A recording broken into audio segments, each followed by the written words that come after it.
आज हम लोग देखेंगे कि जो कैपेसिटर होता है उस कैपेसिटर को अगर हम लोग बैटरी के साथ लगाएं और स्विच बंद करें तो उस कंडीशन में हीट कितनी प्रोड्यूस होती है। कुछ ऐसे सवाल आते हैं हीट प्रोड्यूस्ड के कि कितनी हीट प्रोड्यूस होती है, तो वो हम लोग देखने जा रहे हैं कि हीट कितनी प्रोड्यूस होती है। ठीक है, तो इसके अंदर हीट प्रोड्यूस वाले जो क्वेश्चन होते हैं थोड़े टिपिकल होते हैं क्वेश्चंस। ठीक है, वो हम लोग देखने जा रहे हैं। हीट प्रोड्यूस्ड, जो हीट पैदा होगी वो कितनी होगी ये देखने जा रहे हैं। तो जैसे सपोज कर लीजिए कि ये एक रेजिस्टर है, ये कैपेसिटर है, ये बैटरी है और ये स्विच जो है ये अभी फिलहाल खुला हुआ है। बैटरी का EMF E है, रेजिस्टेंस R है, कैपेसिटेंस C है।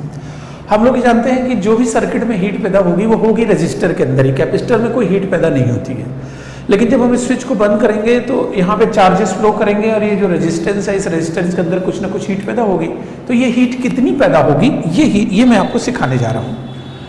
देखिए अभी क्या है, फिलहाल t बराबर 0 पर हमने स्विच को बंद कर दिया। अगर मैंने स्विच को बंद कर दिया तो इससे करंट फ्लो करना चालू करेगा और करंट फ्लो करते करते लंबे समय के बाद जब काफ़ी समय बीत जाएगा तो उसके बाद क्या होगा, इस सर्किट से करंट फ्लो करना बंद हो जाएगा। इस सर्किट से करंट फ्लो करना बंद हो जाएगा और ये रजिस्टर जो है जब इससे कोई करंट नहीं फ्लो कर रहा होगा तो इस रजिस्टर का ड्रॉप 0 आएगा और इस कैपेसिटर के ऊपर अगर इसका EMF E है तो इस कैपेसिटर पर चार्ज C हो जाएगा और इस पर -C हो जाएगा। मतलब इस प्लेट पे कैपेसिटर की C चार्ज होगा, इस पे -C हो जाएगा और करंट की वैल्यू लंबे समय के बाद 0 आ जाएगी। अब इस दौरान अगर आप ध्यान से देखें तो पहले तो इस प्लेट के ऊपर कोई चार्ज नहीं था, इस पर चार्ज 0 था और इस पर भी 0 था, लेकिन अभी फिलहाल इस वाली प्लेट पर चार्ज हो गया है -C। इसका मतलब ये है कि -C चार्ज इधर से निकल करके और इस तरफ वाली प्लेट पर आ गया है। यहाँ से -C चार्ज निकला है और वो निकल करके इस वाली प्लेट पर आ गया है। या हम इसको ऐसे कह सकते हैं कि जो बैटरी है उस बैटरी ने क्या किया है कि यहाँ से -C चार्ज मतलब यहाँ से C चार्ज निकाला है और C चार्ज को निकाल के यहाँ पे रख दिया है, क्योंकि C चार्ज निकाला है तभी तो -C आ गया। तो अब कुल मिला के इस तरह के जो सवाल होते हैं इसके अंदर जो कंसेप्ट होता है वो ये है कि देखिए बैटरी वर्क कर रही है। बैटरी मान लीजिए 100 जूल वर्क करती है, इसके अंदर जो स्टोर हो रहा है मान लो 50 जूल हो रहा है, तो बैटरी ने वर्क किया, इसके अंदर जो एनर्जी स्टोर हुई वो कुछ हुई, तो जो एनर्जी एक्स्ट्रा एनर्जी थी वो हीट के फॉर्म में डिसिपेट हो जाती है। मतलब बैटरी ने 100 जूल काम किया, मान लो उसमें 50 जूल स्टोर हुई, तो बाकी की जो 50 जूल है वो रजिस्टर में हीट के फॉर्म में डिसिपेट हो जाती है। तो इस तरह के सवालों के अंदर कॉन्सेप्ट ये होता है वर्क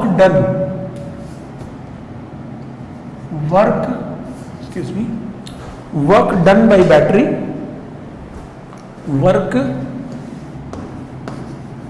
डन बाय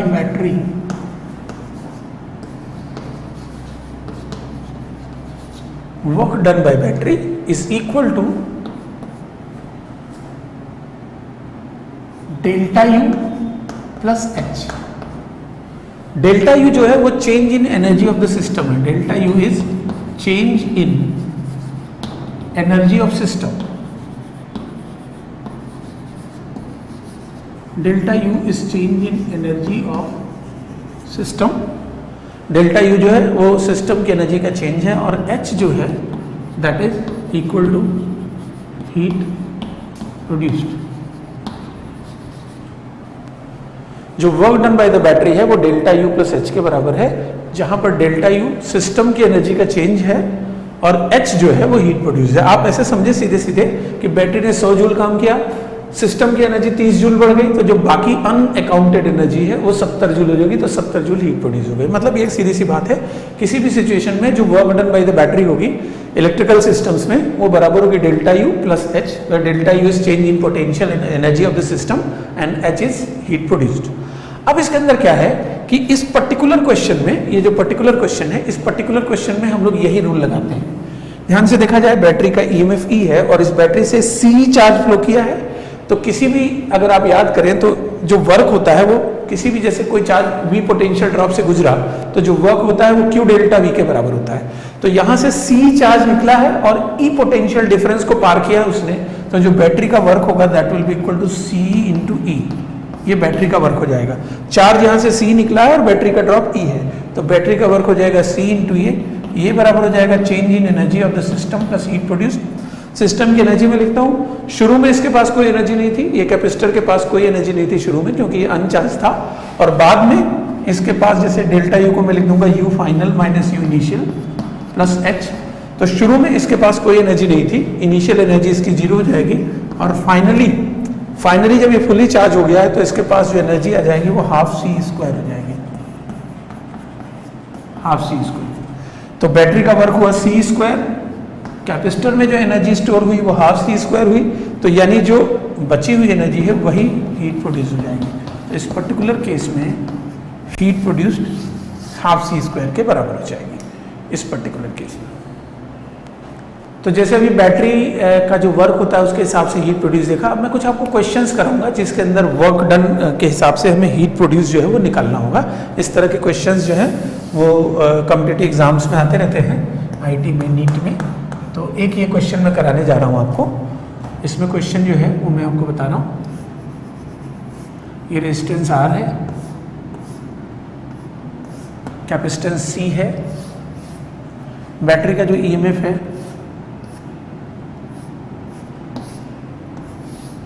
ये ईएमएफ बताए 2E के बराबर, और इसका कैपेसिटेंस सी है, रेजिस्टेंस आर है। क्वेश्चन में ये इन्होंने बता रखा है कि इस पे पहले से ही चार्ज सी है और इस वाली प्लेट पे माइनस सी है।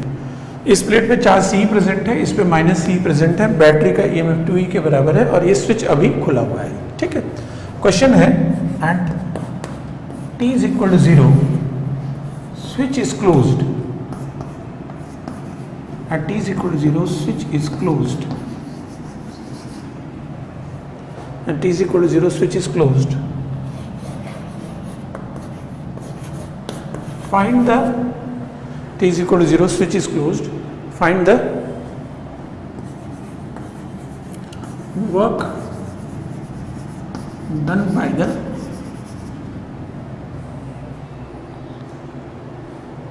battery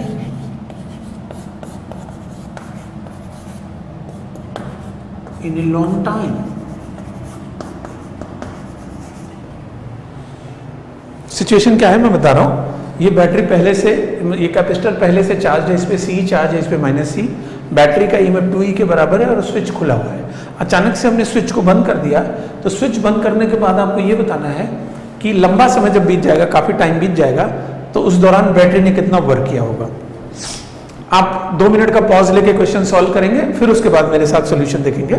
तो इसमें जैसे ही मैं स्विच बंद करूंगा ये इसमें करंट फ्लो करने लगेगा, और करते करते लंबे समय के बाद हम ये जानते हैं कि जो सर्किट का करंट होता है वो जीरो हो जाता है।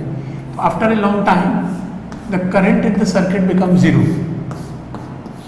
लंबे समय के बाद इस सर्किट में करंट जीरो हो जाएगा और ये बैटरी का ईएमएफ 2E है, तो इस कैपेसिटर का ड्रॉप भी 2E हो जाएगा, और इस कैपेसिटर पे चूंकि इसमें कोई करंट नहीं है तो जो ड्रॉप इसका है वही पूरा इसको मिल जाएगा। तो इस कैपेसिटर पे चार्ज हो जाएगा 2C और इस पर हो जाएगा -2C।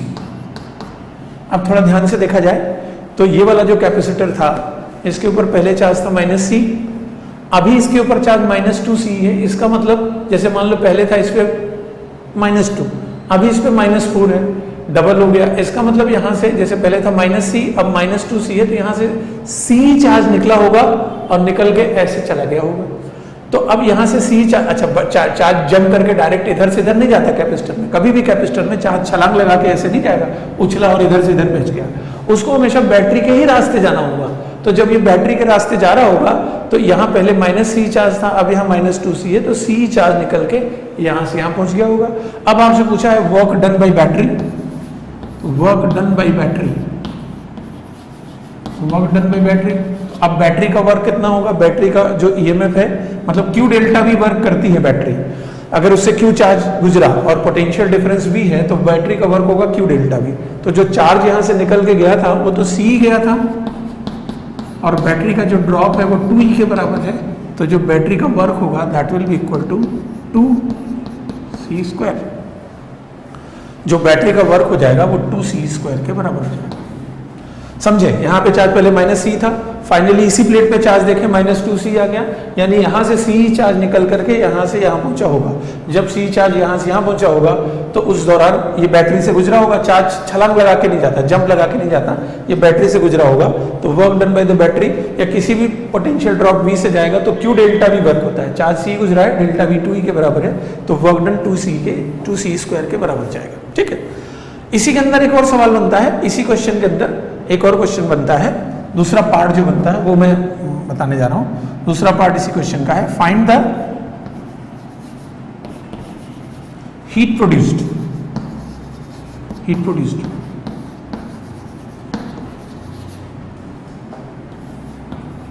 इस प्रोसेस में कितनी हीट पैदा हुई।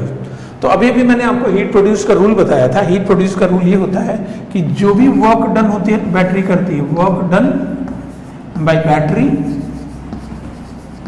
Is equal to delta U plus H।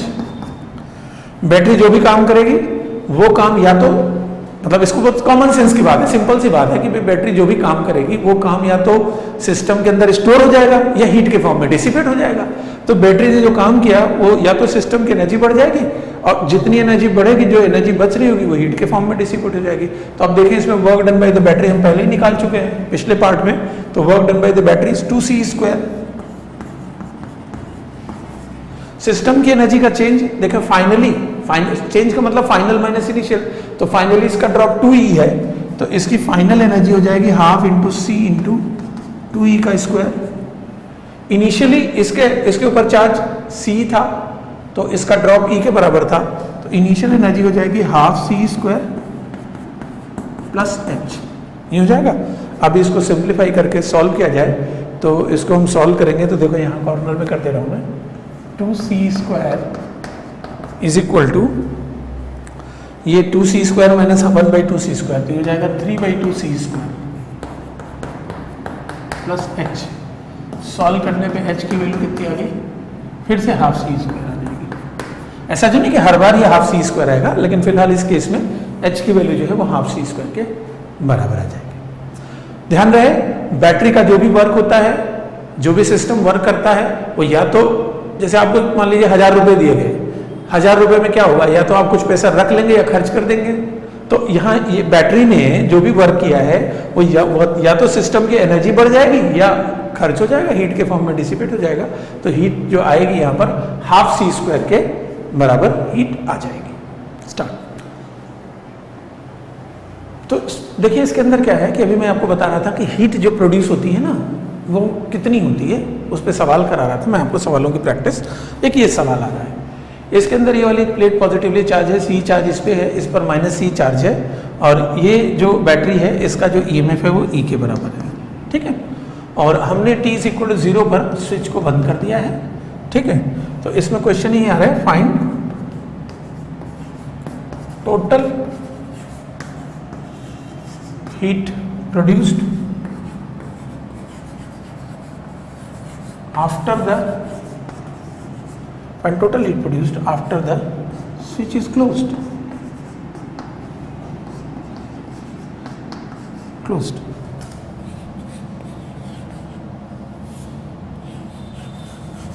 Find total heat produced after the switch is closed. Switch close करने के लंबे समय के बाद टोटल कितनी हीट इसके अंदर प्रोड्यूस हुई है। ठीक है, तो अब अगर हमें टोटल हीट प्रोड्यूस निकालनी है तो स्विच बंद करने के बाद, जब जैसे हम स्विच बंद कर देंगे तो कुछ समय के बाद, स्विच बंद करने के बाद करंट फ्लो करना बंद हो जाता है, लॉन्ग टाइम के बाद करंट फ्लो करना बंद हो जाता है। तो ये रेजिस्टर का ड्रॉप 0 हो जाएगा। इस रेजिस्टर का ड्रॉप 0 हो जाएगा तो जो इस बैटरी का ड्रॉप होगा वही रेजिस्टर का होगा। बैटरी का EMF E है, तो इस कैपेसिटर का ड्रॉप भी E हो जाएगा, तो इस प्लेट पे चार्ज C आ जाएगा और इस प्लेट पे चार्ज -C आ जाएगा। ये वाली जो प्लेट है इस पे C चार्ज हो जाएगा, इस पे -C के बराबर हो जाएगा। अब इसके अंदर हमें यही पता लगाना है कि कितनी हीट पैदा हुई है। तो उसमें जो नियम है मैंने आपको नियम बता दिया, work done by battery. Battery जो भी वर्क करेगी वो बराबर होगा सिस्टम की एनर्जी में change plus heat produced. System की एनर्जी जितनी बढ़ेगी और जो नहीं बढ़ पाएगी वो हीट के फॉर्म में डिसिपेट हो जाएगा। तो अभी देखिए ध्यान से, इस वाली प्लेट पे पहले चार्ज था, इस प्लेट पे पहले जो चार्ज था, अगर आप दोनों फिगर साथ देखें, इस पे पहले चार्ज था -C, अभी इस पे चार्ज है +C। तो इसका मतलब है कि इस वाली प्लेट पर 2C चार्ज इधर से आया हुआ है। जैसे पहले इस पे -C था, अभी C है, तो 2C इधर से आया होगा। इस प्लेट को देखें, इस प्लेट पे पहले C था, अब इस पे -C है, यानी यहाँ से 2C चार्ज निकल करके इधर आया होगा। तो बैटरी से जो गुजरने वाला चार्ज होगा वो 2C के बराबर होगा। तो बैटरी का वर्क कितना हो जाएगा, बैटरी का वर्क Q डेल्टा V होता है। तो चार्ज बैटरी से गुजरा है 2C और बैटरी का ड्रॉप E के बराबर है, तो ये work done by the battery हो जाएगा। सिस्टम की एनर्जी में चेंज, देखो पहले भी इसकी एनर्जी हाफ C² थी, अभी भी हाफ C² है, तो सिस्टम की एनर्जी में चेंज 0 हो जाएगा, half C² minus half C² plus H। यहाँ से सॉल्व करेंगे तो जो हीट प्रोड्यूस आएगा उसकी वैल्यू जो आ जाएगी वो 2C² के बराबर आ जाएगी, ये हीट प्रोड्यूस आ जाएगा। तो हीट प्रोड्यूस वाले सवालों में आपको यही ध्यान रखना होता है कि वर्क डन बाय द जो बैटरी जितना भी काम करती है या तो वो स्टोर हो जाएगा या वो हीट के फॉर्म में डिसिपेट हो जाएगा। तो work done by the battery हमने लिखा 2C × C, और ये सिस्टम की एनर्जी पहले भी हाफ C² थी, अभी भी हाफ C² है, डिफरेंस लेंगे तो H की वैल्यू 0 के बराबर आ जाएगी। अब हम लोग अगला कंसेप्ट देखने जा रहे हैं, कॉम्बिनेशन ऑफ कैपेसिटर्स, कैपेसिटर्स का कॉम्बिनेशन। तो कैपेसिटर के दो तरह के कॉम्बिनेशन होते हैं, एक कैपेसिटर का सीरीज कॉम्बिनेशन होता है और एक कैपेसिटर का पैरेलल कॉम्बिनेशन होता है। जैसे रजिस्टर में होते थे ना दो तरह के कॉम्बिनेशन, उसी तरह से कैपेसिटर्स में भी दो तरह के कॉम्बिनेशन होते हैं, एक सीरीज कॉम्बिनेशन और एक पैरेलल कॉम्बिनेशन। तो सबसे पहले हम लोग सीरीज कॉम्बिनेशन जो है इसको स्टडी करने जा रहे हैं। तो कैपेसिटर के कॉम्बिनेशन में series combination, series combination, series combination कैसा होता है इसको समझें। जैसे मान लीजिए ये कैपेसिटर है, ये दूसरा कैपेसिटर है, ये तीसरा कैपेसिटर है, ऐसे कई सारे हैं, मान लीजिए 4 5 6 5 50 है, ठीक है। और ये इस तरह से आपस में अरेंज्ड है, इस तरह से आपस में अरेंज्ड है। समझाने के लिए मैं एक बैटरी भी लगा दे रहा हूँ एक्सप्लेन करने के लिए। इस तरह से कैपेसिटर्स आपस में अरेंज्ड है, इसका कैपेसिटेंस मान लिया C1 है, ये C2 है, ये C3 है। तो ये जो अरेंजमेंट है, इस अरेंजमेंट को हम लोग सीरीज कॉम्बिनेशन कहते हैं। अब इसकी पहचान क्या होगी, इसकी पहचान यही होगी कि अगर सीरीज में, जैसे रजिस्टर में याद करो आप, तो रजिस्टर में सीरीज कॉम्बिनेशन तब होता था ना जब करंट सेम फ्लो करता था। उसी तरह से कैपेसिटर में सीरीज कॉम्बिनेशन के लिए यहाँ पर चार्ज सेम होना जरूरी है। इन तीनों के अंदर अगर चार्ज सेम आ जाएगा तो फिर हम लोग उसको सीरीज के हिसाब से डील करेंगे। तो सीरीज कॉम्बिनेशन की जो डेफिनेशन बनती है, जो एकदम जैसे कहते हैं ना सरकारी डेफिनेशन, एकदम ऑफिशियल डेफिनेशन, वो ये है कि if two or more initially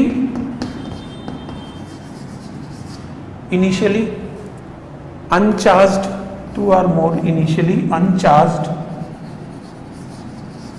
two or more initially uncharged capacitors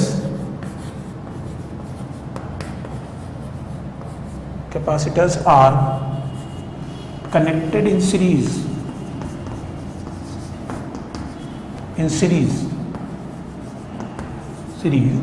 if two or more initially uncharged capacitors are connected in series, then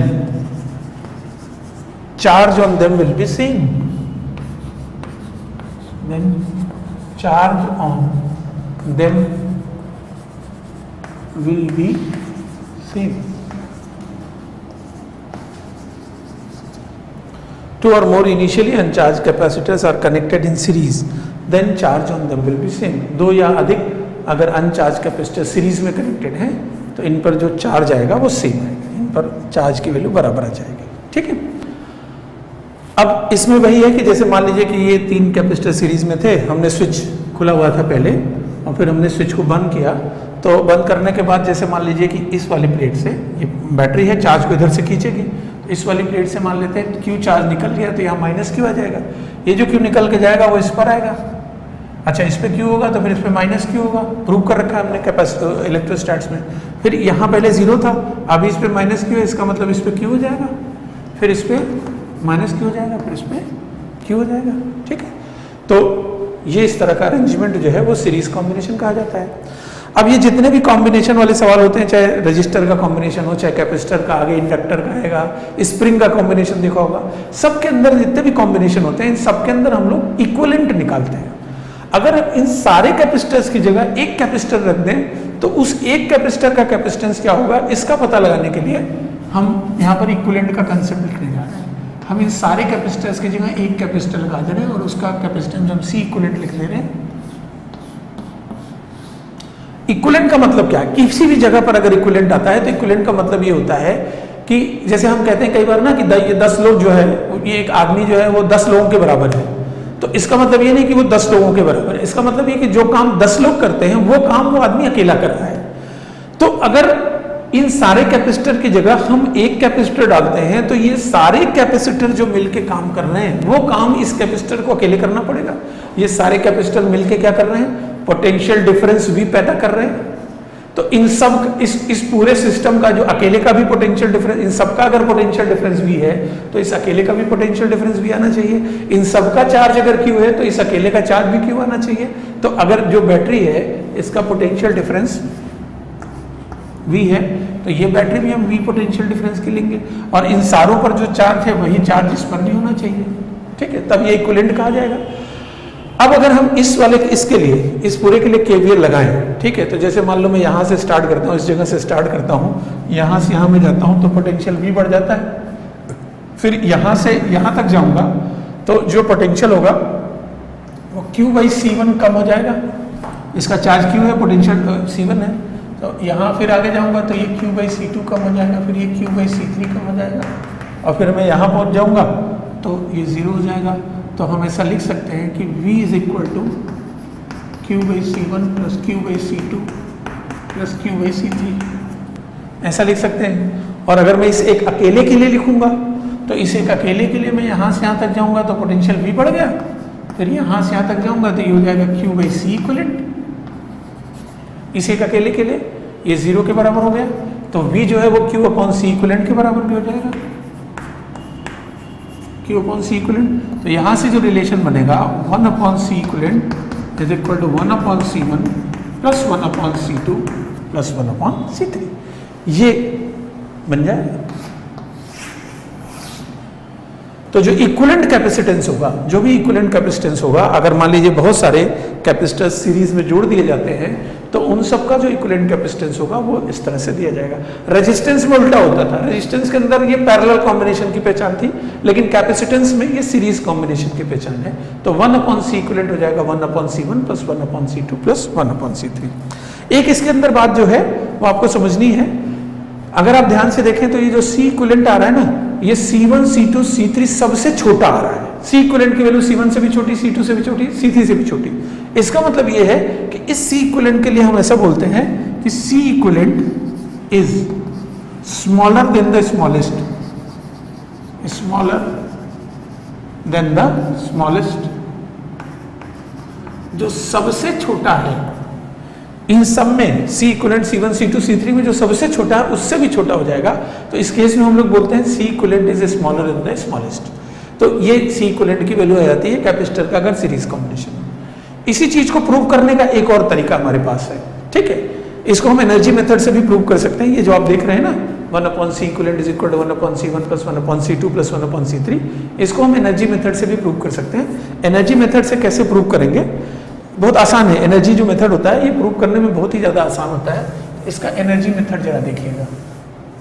इसको प्रूव करने का जो एनर्जी मेथड है, देखो इक्विवेलेंट का मतलब जो मैंने आपको बताया वो यही बताया है, और ये आपको समझना है, और ये फिजिक्स की हर ब्रांच में समझना है। इक्विवेलेंट का मतलब यही होता है कि वो सारे मिलके जो काम कर रहे हैं ना वो अकेला कर डाले। तो अगर वो सारे मिलके जो काम कर रहे हैं वो अकेला कर डाले तभी इक्विवेलेंट कहा जाएगा। तो अगर एनर्जी मेथड से हम देखें तो हमें क्या होना चाहिए कि ये तीनों मिलकर के जो एनर्जी स्टोर कर रहे हैं, ये तीन के तीनों मिलकर के जो एनर्जी स्टोर कर रहे हैं वो इस अकेले में होनी चाहिए। अच्छा, इसमें कितनी एनर्जी स्टोर होगी? Q²/C1। इसमें एनर्जी होगी Q²/C2। इसमें एनर्जी होगी Q²/C3, और उस अकेले में होगी Q²/C इक्विवेलेंट। Q² से Q² से Q² कट गया और यही रिजल्ट आ गया। इक्विवेलेंट का मतलब फिर हर तरह से इक्विवेलेंट, पोटेंशियल के सेंस में भी, चार्ज के टर्म में भी, एनर्जी के टर्म में भी, हीट के टर्म में भी, जितने भी कंटेक्स्ट होते हैं सारे कंटेक्स्ट में उसको इक्विवेलेंट होना चाहिए। इक्विवेलेंट का मतलब ये होता है तो ये सारे मिलकर के जो एनर्जी स्टोर कर रहे हैं वो अगर अकेला ये कर डाले तब फिर ये इक्विवेलेंट कहा जाएगा। तो आप देखेंगे तो Q² सारे कट गए और ये इसके बराबर आ जाएगा। तो जैसे हम कैपेसिटर को जब सीरीज में जोड़ते हैं ना, तो सीरीज में जोड़ते हैं तो जैसे मान लो जब वो सीरीज में जुड़े हुए हैं तो उनमें वोल्टेज का बंटवारा होता है। तो वोल्टेज का बंटवारा किस तरह से होता है सीरीज कॉम्बिनेशन में, इस पे भी सवाल आते हैं। तो वो चीज मैं आपको सिखाने जा रहा हूं। Voltage division, voltage division voltage division in series combination, voltage division in series combination, voltage division in series combination. ठीक है, जैसे सपोज कर लीजिए दो रेजिस्टर्स हैं, 2000 भी होंगे तब भी हम लोग इसी तरह सोचेंगे, लेकिन अभी दो मतलब मैं ले रहा हूँ, ये C1 है, ये C2 है, और इसके अक्रॉस हमने एक बैटरी लगा दी और बैटरी का ड्रॉप मैं मान लेता हूँ कि V0 है, ये बैटरी का ड्रॉप है। अब हम ये पता लगाना चाहते हैं कि भाई इसको कितना वोल्टेज मिलेगा, इसको कितना मिलेगा। जैसे मान लेते हैं इसका ड्रॉप मैंने V1 मान लिया, इसका V2 मान लिया, तो बैटरी के पास जो ड्रॉप है वो V0 के बराबर है। अब V0 में से थोड़ा इसको मिलेगा, थोड़ा इसको मिलेगा। अगर मैं KVL लगा के यहाँ लिखना चाहूँ तो जैसे मैं यहाँ से यहाँ जाऊँगा तो V0 वोल्टेज बढ़ जाएगा, फिर यहाँ से यहाँ तक जाऊँगा तो V1 कट गया, फिर V2 कट गया, ये 0 के बराबर हो जाए। तो हम ऐसे कह सकते हैं कि V1 plus V2 is equal to V0, V1 plus V2 यानी इन दोनों का ड्रॉप का जो जोड़ आएगा वो V0 के बराबर आ जाएगा। ठीक है, अब इसमें क्या है कि भाई जैसे V1 प्लस V2 V0 के बराबर हो जाएगा। अब इसके अंदर जो चार्ज है और इसके अंदर जो चार्ज है, क्योंकि ये सीरीज कॉम्बिनेशन है तो सीरीज कॉम्बिनेशन की ये भी पहचान होती है कि इसका चार्ज और इसका चार्ज बराबर होगा। अच्छा, किसी भी कैपेसिटर पे जो चार्ज होता है वो CV होता है, तो इस वाले कैपेसिटर का जो चार्ज आएगा, इस वाले कैपेसिटर का वो आएगा C1 V1, और इस कैपेसिटर के ऊपर जो चार्ज आएगा वो C2 V2 आएगा। तो चूंकि दोनों के चार्ज बराबर है, सीरीज कॉम्बिनेशन की बात हो रही है, तो C1 V1 is equal to C2 V2 हो जाएगा। तो एक इक्वेशन यहाँ आ गया, V1 plus V2 is equal to V0, एक ही आ गया। अब मैं जैसे V1 की वैल्यू निकालना चाहता हूँ तो ये V1 प्लस V2 की जगह मैं लिख दूंगा C1 V1 upon C2 is equal to V0। ठीक है, तो अब यहाँ सॉल्व करेंगे हम, तो सॉल्व करेंगे तो V1 की वैल्यू कितनी हो जाएगी, C2 upon C1 plus C2 into V0, ये V1 की वैल्यू आ जाएगी सॉल्व करने पर। और V2 की जो वैल्यू आएगी सॉल्व करने पर वो आ जाएगी C1 upon C1 plus C2 into V0, याद है। जो मैं आपको सिखाना चाह रहा हूँ, जो बताना चाह रहा हूँ, वो ये चीज़ समझिएगा कि वोल्टेज का बंटवारा जो हुआ है, वोल्टेज जैसे 100 वोल्ट था, 30 एक को मिला, 70 को एक को मिला, तो वोल्टेज का बंटवारा कैपेसिटी के उल्टे रेशियो में होता है। देखिए V1 जहाँ था ना उसके बाद सामने C2 आया है, और V2 जो था उसके सामने C1 आया है, यानी कैपेसिटी का जो भी बंटवारा होगा, वोल्टेज का जो भी डिवीजन होगा वो कैपेसिटी के उल्टे रेशियो में आएगा। कैपेसिटी के उल्टे रेशियो में V1 में C2 आ जाएगा, V2 में C1 आ जाएगा। इस तरह से जिसकी कैपेसिटी ज्यादा होगी उसको ड्रॉप कम मिलेगा, जिसकी कैपेसिटी कम होगी उसको ड्रॉप ज्यादा मिलेगा। ये आपका वोल्टेज का डिवीजन है सीरीज कॉम्बिनेशन में। तो अगर देखेंगे तो V1 के सामने C2 आ रहा है और V2 के सामने C1 आ रहा है। तो जैसे सीरीज कॉम्बिनेशन हमने देखा, सीरीज पे हम दोबारा लौट करके आएंगे, लेकिन अब हम लोग पैरेलल कॉम्बिनेशन देखेंगे। कैपेसिटर्स का जो पैरेलल कॉम्बिनेशन होता है उसको हम लोग देखने जा रहे हैं। समांतर संयोजन हिंदी में कहते हैं इसको, पैरेलल कॉम्बिनेशन। सीरीज कॉम्बिनेशन हमने देखा, पैरेलल कॉम्बिनेशन क्या होता है। पैरेलल कॉम्बिनेशन जैसे रजिस्टर में जो होता था वही यहाँ भी है कि दो या अधिक कैपेसिटर्स अगर पैरेलल कॉम्बिनेशन में है तो उनके क्रॉस जो पोटेंशियल ड्रॉप होगा वो सेम हो जाएगा। ठीक है, तो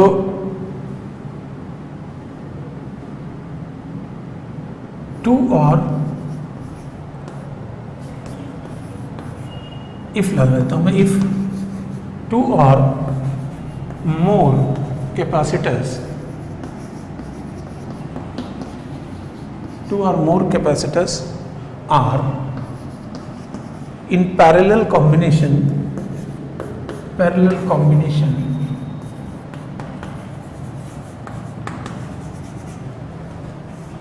if two or more capacitors are in parallel combination, then potential drop across them will be same।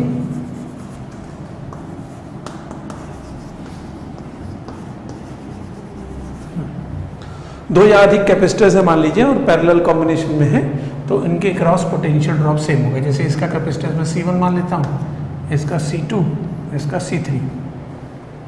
अब अगर इन सारे कैपेसिटर्स की जगह मैं एक कैपेसिटर बनाना चाहता हूँ तो उसी अकेले कैपेसिटर का जो इक्विवेलेंट आएगा कैपेसिटेंस आएगा उसको मैं सी इक्विवेलेंट लिख देता हूँ, ठीक है। और इस कॉम्बिनेशन के क्रॉस में एक बैटरी लगा देता हूँ V वोल्ट की, एक V वोल्ट की मैंने इस कॉम्बिनेशन के क्रॉस बैटरी लगा दी, ठीक है। तो अब इक्विवेलेंट का मतलब क्या है? इक्विवेलेंट का मतलब कि ये सारे मिलके जो काम कर रहे हैं वो अकेला कर डाले। तो यानी कि इन तीनों में जो मिलके चार्ज आ रहा है वो इस अकेले में आ जाए, और इन तीनों का जो ड्रॉप है उस अकेले का ड्रॉप हो जाए ना। तीनों मिलके जो काम कर रहे हैं वो ये अकेला कर डाले।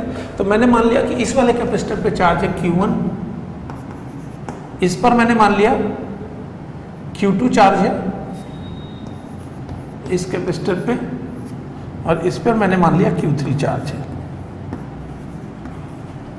ठीक है। और इस वाले कैपेसिटर पे चार्ज मैंने मान लिया Q है। तो ये तीनों मिला करके जितना चार्ज है उतना इस अकेले पे होना चाहिए। तो इसका मतलब कि Q should be equal to Q1 plus Q2 plus Q3। ये तीनों मिलके जितना चार्ज इनके पास आ रहा है वो इस अकेले के ऊपर चार्ज आना चाहिए। तो Q जो है वो Q1 plus Q2 plus Q3 होगा। अब मैं Q की जगह लिखता हूँ, ये जो Q आएगा ये Q बराबर C भी होता है, तो इस Q की जगह मैं लिख सकता हूँ C equivalent into V। Q1 की जगह C1 इंटू V, Q2 की जगह C2 इंटू V, Q3 की जगह C3 इंटू V। सब काट पीट करेंगे तो C इक्वलेंट की जो वैल्यू आएगी that will be equal to C1 plus C2 plus C3। ये C इक्वलेंट की वैल्यू आ जाएगी। C equivalent is equal to C1 plus C2 plus C3, ये आ जाएगा C इक्वलेंट, ठीक है। जो इक्वलेंट कैपेसिटेंस होगा that will be equal to C1 plus C2 plus C3। अब यहाँ पर जो काम की बात है वो ये है कि देखिए जो C इक्वलेंट होगा वो C1 plus C2 plus C3 यानी तीनों से बड़ा होगा। इसको हम कहते हैं larger than the largest. Parallel combination में था स्मॉलर देन द स्मॉलेस्ट, जो सबसे छोटा था उससे भी छोटा है, लेकिन सॉरी सीरीज में सबसे जो छोटा था उससे भी छोटा है। पैरेलल में जो होगा ये लार्जर देन द लार्जेस्ट, जो सबसे बड़ा होगा उससे भी बड़ा होगा। तो इसको हम लोग कहते हैं larger than the largest, larger than the largest. Parallel combination में ये जो सबसे बड़ा है उससे भी बड़ा हो जाएगा ये, ठीक है, लार्जर देन द लार्जेस्ट। तो ये पैरेलल कॉम्बिनेशन हो गया। अब पैरेलल कॉम्बिनेशन में आप देखेंगे अगर ध्यान से तो आपको ये समझ में आएगा कि ये जो तरीका ये जो था इसको हम एनर्जी मेथड से भी प्रूव कर सकते हैं। थोड़ा केयरफुली देखें तो इक्विवेलेंट का मतलब ये कि हर कंटेक्स्ट में इक्विवेलेंट हो। ये तीनों मिलके जो एनर्जी स्टोर कर रहे हैं वो इस अकेले में एनर्जी स्टोर होनी चाहिए। तीनों मिलके कितनी कर रहे हैं? ये वाली जो एनर्जी, ये वाला जो एनर्जी स्टोर करेगा, अगर मैं इसको अलग से लिखता हूँ तो हो जाएगा हाफ C1 V स्क्वायर। ये वाला पोटेंशियल ड्रॉप सबका सेम है, ये हो जाएगा हाफ C2 V स्क्वायर। तीसरे वाले का जाएगा हाफ C3 V स्क्वायर, और ये बराबर हो जाएगा half C equivalent into V square, ठीक है। अब इसको देखेंगे तो ये half V square by two V square by two V square by two सबसे कट जाएंगे और यही आ जाएगा C equivalent is equal to C1 plus C2 plus C3। तो जैसे जो पैरेलल कॉम्बिनेशन होता है इसमें हमें ये तो पता है कि भाई सबका वोल्टेज बराबर होता है, सबका वोल्टेज बराबर होता है, लेकिन चार्ज सबके पास अलग अलग होता है। तो चार्ज किस हिसाब से बढ़ता है, चार्ज का बंटवारा कैसे होता है वो जानने जा रहे हैं हम लोग। Charge division in parallel combination. Parallel combination में चार्ज का बंटवारा कैसे होगा? तो जैसे मान लीजिए कि ये आपके पास मैं 2 कैपेसिटर बना रहा हूँ, 2000 कैपेसिटर भी होंगे, स्टिल वो बात सही होगी। 2 इसलिए बना रहा हूँ कि थोड़ा काम अपना जल्दी हो जाए। तो जैसे अगर ध्यान से देखा जाए, जैसे ये पैरेलल में है दोनों और इस कॉम्बिनेशन का ड्रॉप V के बराबर है, ठीक है। और यहाँ से कुल चार्ज मान लीजिए यहाँ से कुल चार्ज Q आया है, तो चार्ज Q जो आया है उसमें से थोड़ा सा इसको मिलेगा और थोड़ा इसको मिलेगा। मान लीजिए यहाँ से Q चार्ज आया तो ये चार्ज का बंटवारा होगा, थोड़ा इसको चार्ज मिल जाएगा, थोड़ा इसको मिल जाएगा। तो अब जो इसको और इसको चार्ज मिलेंगे तो इसका जो चार्ज आएगा Q1 ये बराबर हो जाएगा C1V, और जो इस पे चार्ज Q2 आएगा it will be equal to C2V। तो Q1 upon Q2 will be equal to C1 upon C2, एक बात। और दूसरा कि Q1 प्लस Q2 जो है वो टोटल चार्ज Q के बराबर था। जो भी चार्ज Q आया था थोड़ा इसको मिल गया था, थोड़ा इसको मिल गया था। तो अब हम यहाँ वैल्यू रखेंगे, Q2 की वैल्यू रख देंगे। Q2 आएगा Q1 into C2 upon C1 is equal to Q। और फिर हम इसको फर्दर सॉल्व करेंगे तो Q जो आएगा वो C1 upon C1 plus C2 आ जाएगा इंटू Q, ये Q1 आ जाएगा। और Q2 जो आएगा वो आएगा C2 upon C1 plus C2 into Q, ये Q1 Q2 की वैल्यूज आ जाएंगे। यहाँ पर आप देखेंगे ध्यान से, तो यहाँ पर जो चार्ज होता है वो कैपेसिटी के रेशियो में बढ़ता है। Q1 के साथ देखो C1 आ रहा है, Q2 के साथ C2 आ रहा है, तो चार्ज यहाँ पर कैपेसिटी के रेशियो में डिवाइड होता है। जिसकी कैपेसिटी ज़्यादा होगी उसके पास चार्ज ज़्यादा होगा, जिसकी कैपेसिटी कम होगी उसके पास चार्ज कम होगा। तो यहाँ पर जो चार्ज होता है वो कैपेसिटी के रेशियो में डिवाइड हो जाता है। ठीक है।